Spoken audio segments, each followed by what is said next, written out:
बोलिए श्री सदगुरुदेव भगवान की जय। जब तक श्वास चले तब तक भगवान का किसी न किसी बहाने गुणगान करना चाहिए।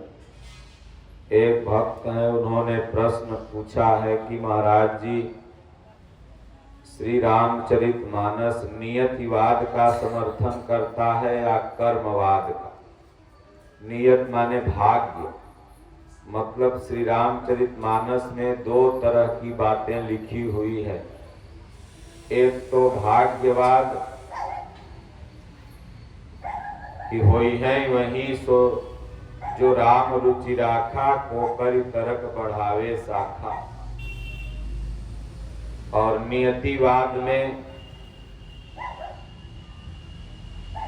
कर्मवाद में यहाँ कह रहे हैं पार्वती संवाद में जो अभी सुनाए आपको आचार्य जी ने कि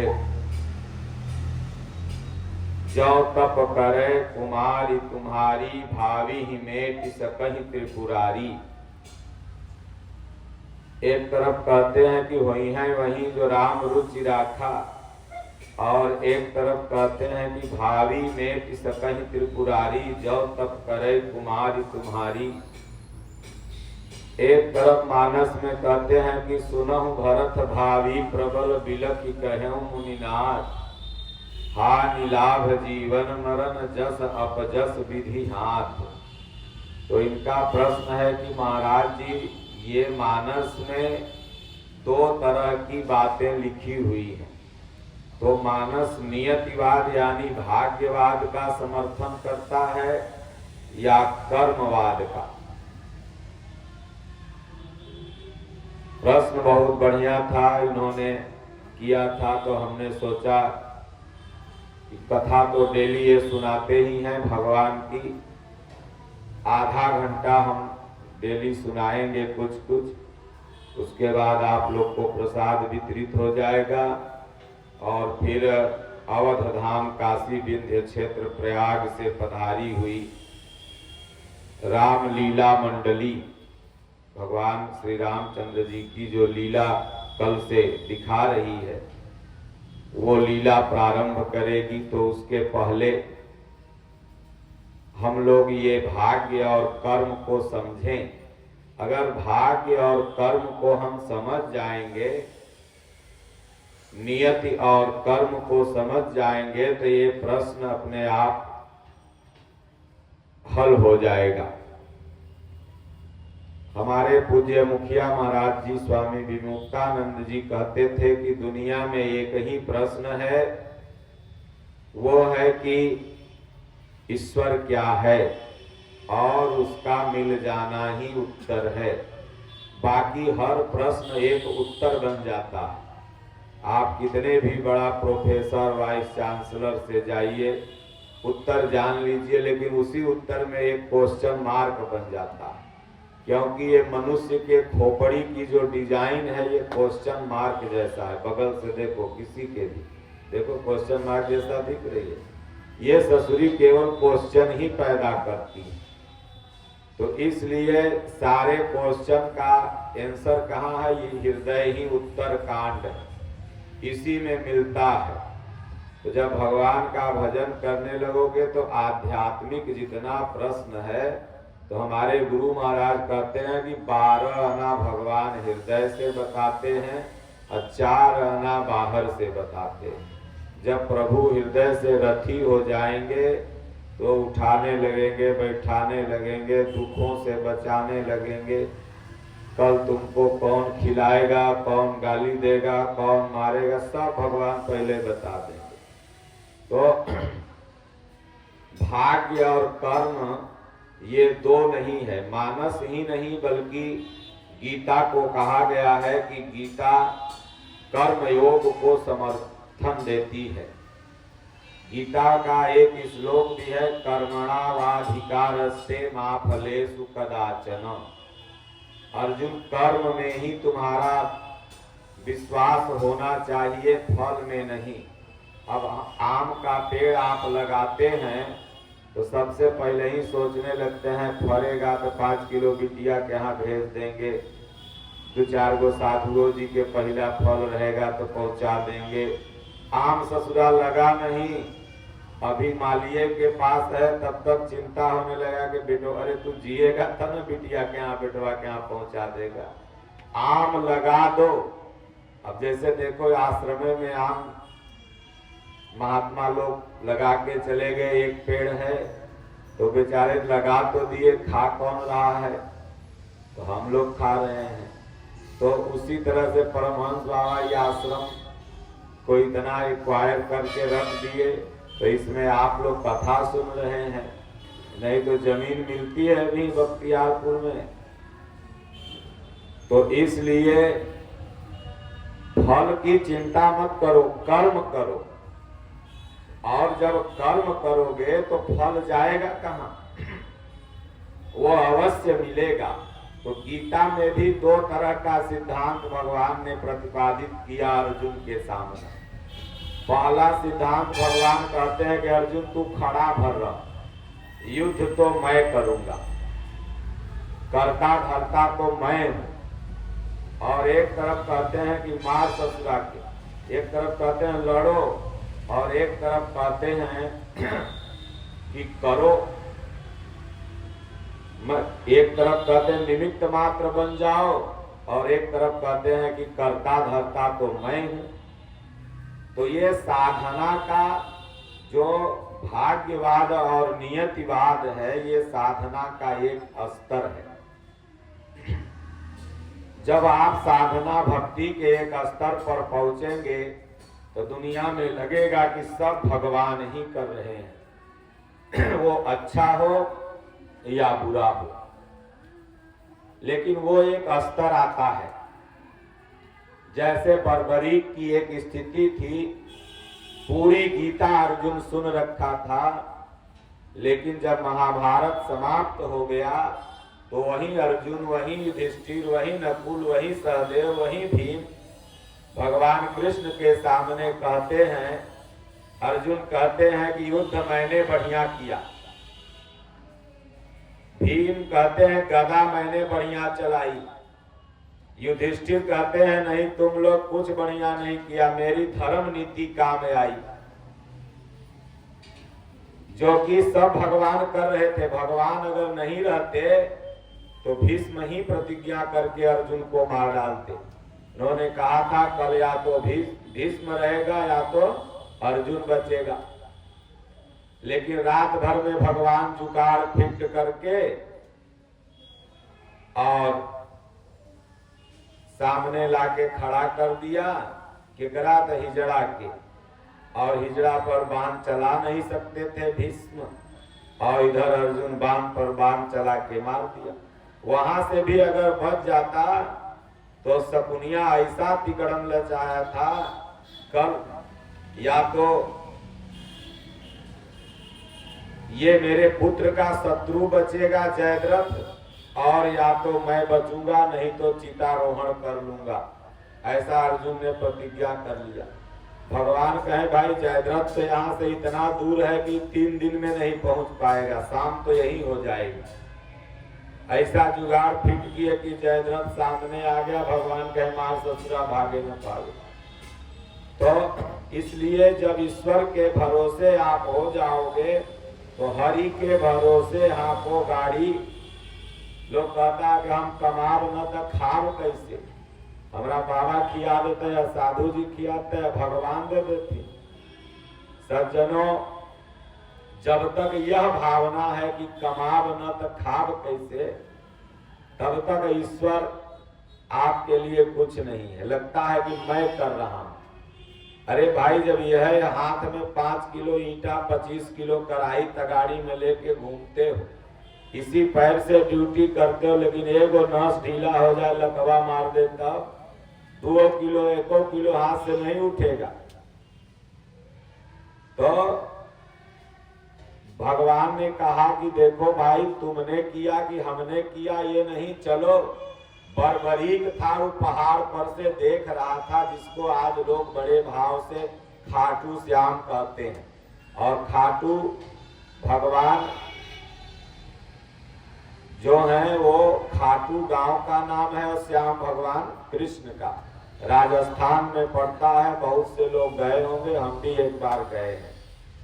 तो वह बरबरीके थे खाटू श्याम। तो जब वहां भगवान कृष्ण जाते हैं पांचों भाइयों के साथ, तो अर्जुन कहता है ये बताओ बरबरीक, मेरी धनुष बढ़िया थी ना, नहीं तो ये लोग जीत पाते क्या महाभारत।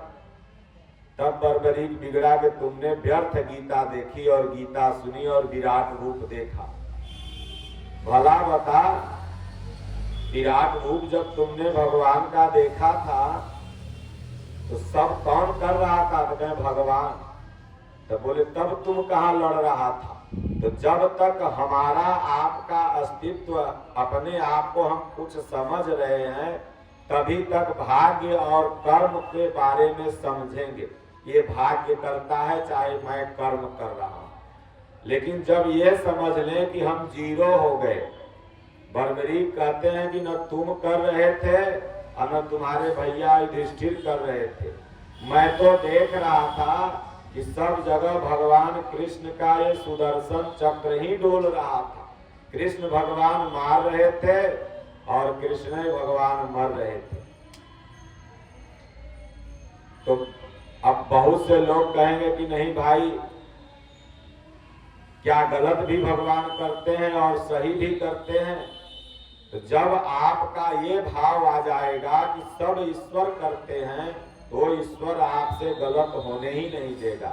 उसके पहले लगता है कि सही काम हम कर रहे हैं और गलत भगवान कर रहे हैं। एक आदमी था तो लाठी से अपना खेत में उसके किसी का गाय आ गई थी, माल जाल, तो फेंक करके मारा, भगा रहा था। अब जाके माथा पर गैयवा के लग गया, गैयवा मर गई। अब पंडित जी आए, बोले तुमको तो गौ हत्या लग गया। तो बोले ठीक कैसे होगा? तो बोले कि अब तुम समझो कैसे ठीक होगा। तो दिमाग लगा, बोले नहीं, मैं नहीं मारा हूं गाय को, ये हाथ में हनुमान जी शक्ति दिए तब हम लाठी उठा के मारे उसको। हनुमान जी शक्ति नहीं देते तो हम लाठी काला मारते, तो मारे इसको हनुमान जी हैं, हम नहीं मारे। भगवान काहे नहीं लाठी रोक लिए? तब नारद जी सुन रहे थे, नारद जी भगवान के पास गए। नारद जी कहें प्रभु भला बताइए, आज सुबेरे सुबेरे आपने एक गाय मार डाला। बोले नहीं नहीं, हमने नहीं मारा है। बोले वो आदमी कह रहा था कि हनुमान जी शक्ति दिए तब न हम लाठी मारे। तो हनुमान जी कहे अच्छा चलो तो हम उससे पूछते हैं। तो हनुमान जी अपना भेष बदल के आए, उससे कहा ये घर किसका है?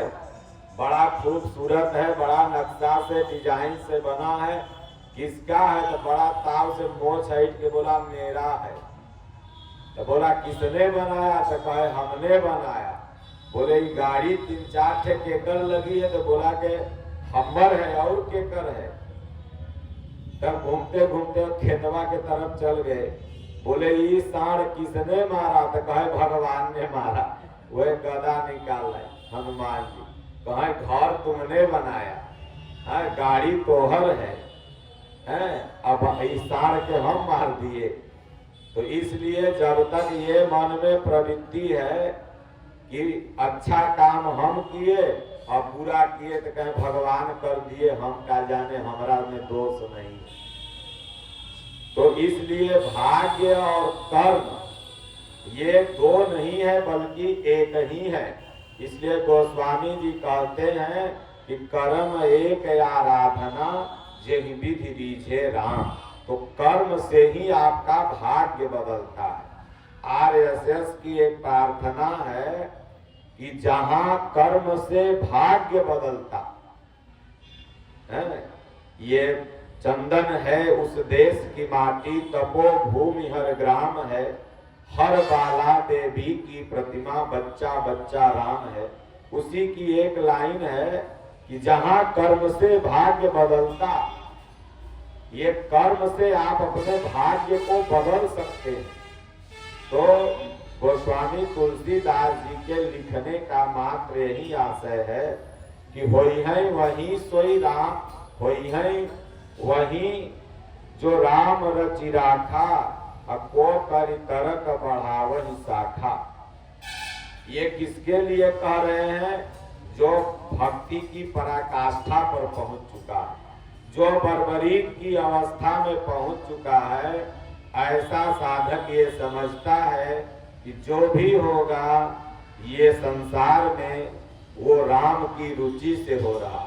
ये कथा भागवत ये हम लोग नहीं करा रहे हैं, ये राम जी की रुचि है, कि भगवान की रुचि है कि आप लोग सुनो, हम लोग बोले।